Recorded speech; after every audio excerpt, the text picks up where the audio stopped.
Iran, they declared yesterday or the day before that they will be revealing cities under the ground that have drones and missiles. And now they have indeed published this video about their underground missile city. Now, this missile city video that they published, that I will be sharing with you, is only 10% of all of this underground missile complex, the specific complex that they published the video of. And Iran doesn't declare how many missile complexes they have.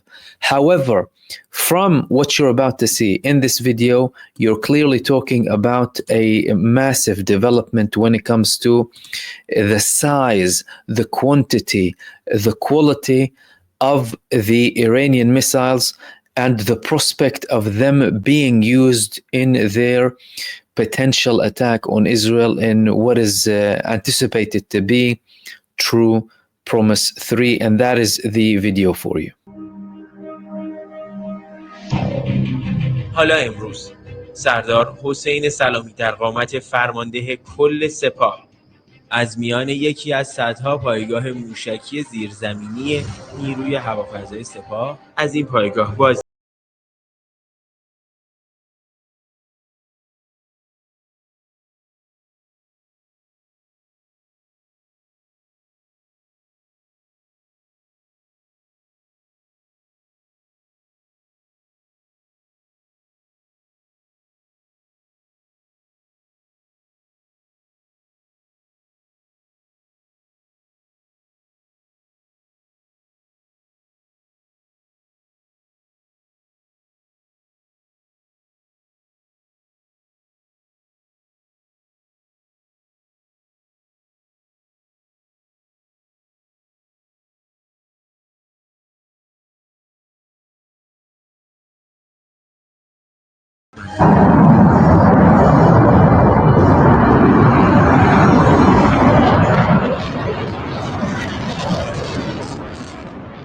عملیات وعده صادق 2 موشک‌های این پایگاه توانستند با عبور از سامانه‌های پدافندی متعدد و متراکم رژیم صهیونیستی پایگاه هوایی نباتیک محل اصلی استقرار جنگنده‌های F-35 این رژیم را نابود کنند. هنوز رژیم صهیونیستی نتوانسته پایگاه هوایی نباتیک را به حالت عملیاتی برگرداند. فرمانده کل سپاه میگوید برای عرض خداوت به نیروهای عمل کننده در عملیات وعده صادق 1 و 2 این پایگاه به اینجا آمده و ارزیابی از آخرین وضعیت عملیاتی یگانهای موشکی مستقر در این پایگاه. بر اساس تصاویر موشک‌های سوخت مایع عماد، قدر، قیام که از جمله دارایی‌های راهبردی این پایگاه تاکتیکی است اینجا نگهداری می‌شود.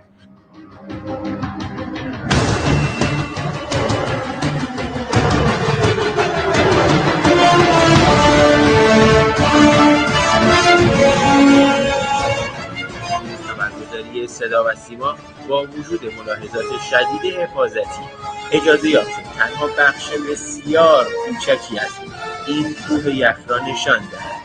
تصویر نوک قله این کوه یخ را که سر از آب بیرون آورده نشان دهد. یعنی حدود 90% بخش‌های دیگر این پایگاه جلوی لنز دوربین قرار نگرفته. هر روز در اقصا نقاط این سرزمین به تعداد سامانه‌ها و موشک‌ها اضافه می‌شود. شاید دشمن تصور می‌کرد قدرت تولید ما منقطع شده است، اما نرخ رشد قدرت موشکی ما به روز است. همه اجزای قدرت ما، اما موشک‌ها واقعاً هر روز هم در کمیت، هم در کیفیت، هم در مهارت، هم در طراحی افزایش و ارتقاء ظرفیت و قابلیت می‌دهند. این افزایش قابلیت یعنی نیروی هوافضای سپاه باز هم از موشک‌های جدید تولید شده خود و پایگاه‌های موشکی در آینده‌ای نزدیک رونمایی خواهد کرد. شاید هم باید منتظر یک شگفتانه عملیاتی باشیم. تا محاسبات و معادلات در غرب آسیا دوباره به هم بریزد. یونس شادلو، خبرگزاری صدا و سیما، یکی از صدها پایگاه موشکی نیروی هوافضایی سپاه پاسداران انقلاب اسلامی. Big missiles from Iran. This is a very big facility. What they mentioned, by the way, had many messages. Firstly, the size of the facilities, these underground facilities, the timing, the fact that we're only talking with this video about 10% of this facility only, the fact that the IRGC commander-in-chief, he was the one visiting the facility. Also, he added that what they presented there were missiles called Imad, Qadr, and Qiyam, which run on liquid fuel. He also said that the enemy's mistaken belief that Iran's capability to produce missiles has been harmed, that's rejected. The commander said also that the rate of growth in Iran's missile power has risen. Iran is constantly improving its missiles in terms of quantity, quality, and design. I wanted to talk about the timing. The timing is very sensitive.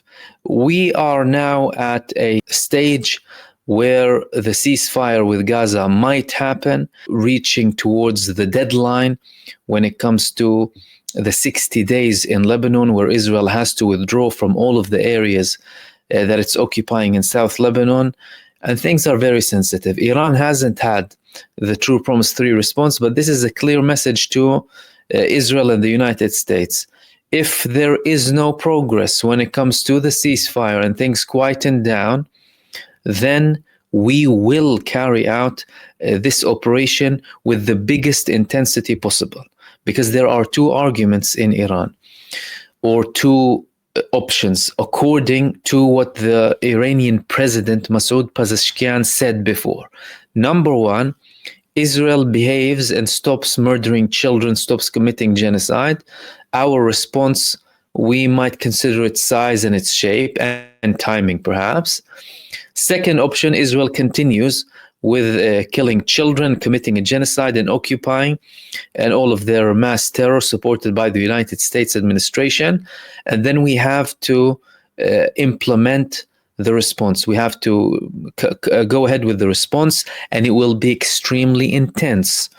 These messages are received both in Israel and with the United States, because what people need to understand is, alongside all of the talks that are happening between the Palestinian and Israeli delegation, there are talks happening between the bigger countries too.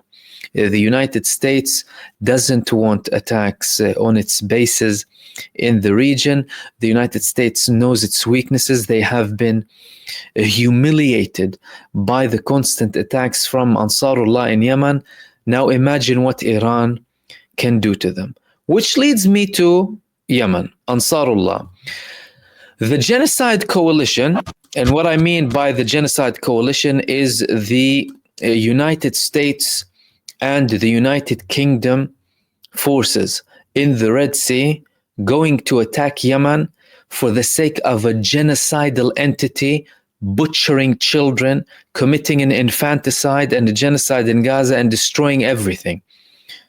The genocide forces killed over 20,000 children, over 50,000 people, 70% of which women and children. Those are only the ones who are confirmed to be killed in the war, not by the side effects of the war, by the way. And there are still thousands of missing people in the Gaza genocide.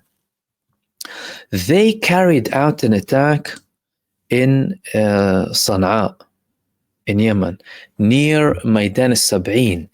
Maidan al-Sab'in, where the Yemenis protest every Friday. Imagine the barbarism of the US and UK forces. Firstly, the shameful action of going to support a genocide entity with a wanted war criminal leading the country against a country like Yemen. Perfectly legal action of imposing an embargo on the child murdering terrorists of Israel. and then trying to intimidate the population. Why are they trying to intimidate the population? It's because the population in Yemen is different. You know, when we talk about population support and people support, not everyone is the same, and not every country is the same. Yemen, millions of people go out every Friday to support the oppressed people of Gaza, to speak against, protest against the genocide coalition and the acts of the genocide terrorist entity, and also to ask their government and people in power to have more attacks against the genocide state and the genocide coalition. And this is what they have done in their attack a couple of days ago in Yemen. So this was the moment of explosion. Let me repeat that for you. There was an explosion nearby, and look at the response of the people. Look at the response of the people in Sana'a. Look at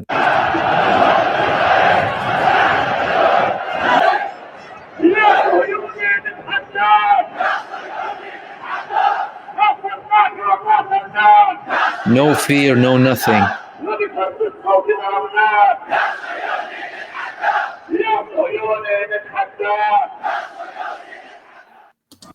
Saying that Zionists, we challenge you. Basically going all out. And that's after an attack, coming next to them and bullying. Look at the terrorism of the US and the UK. Look at the real terrorists committing attacks, attacking people protesting. But these people, they're trying to intimidate them. That's why the countries that support Israel have the same mentality of terror, of colonialism, of extremism, of violence, trying to impose their will on other nations by force and mass terror. But the Yemenis, primarily the Yemeni people really, but also of course the Ansarullah, well, representing the will of the Yemeni people. Again, they can give you lectures and examples in true democracy where the will of the people is represented by those in power, not elected dictatorships like we have in most countries claiming to be democratic. They're not stopping. And day after day, today even, some of their figures, they said that we will be continuing the attacks up until the genocide ends and the siege is lifted on Gaza.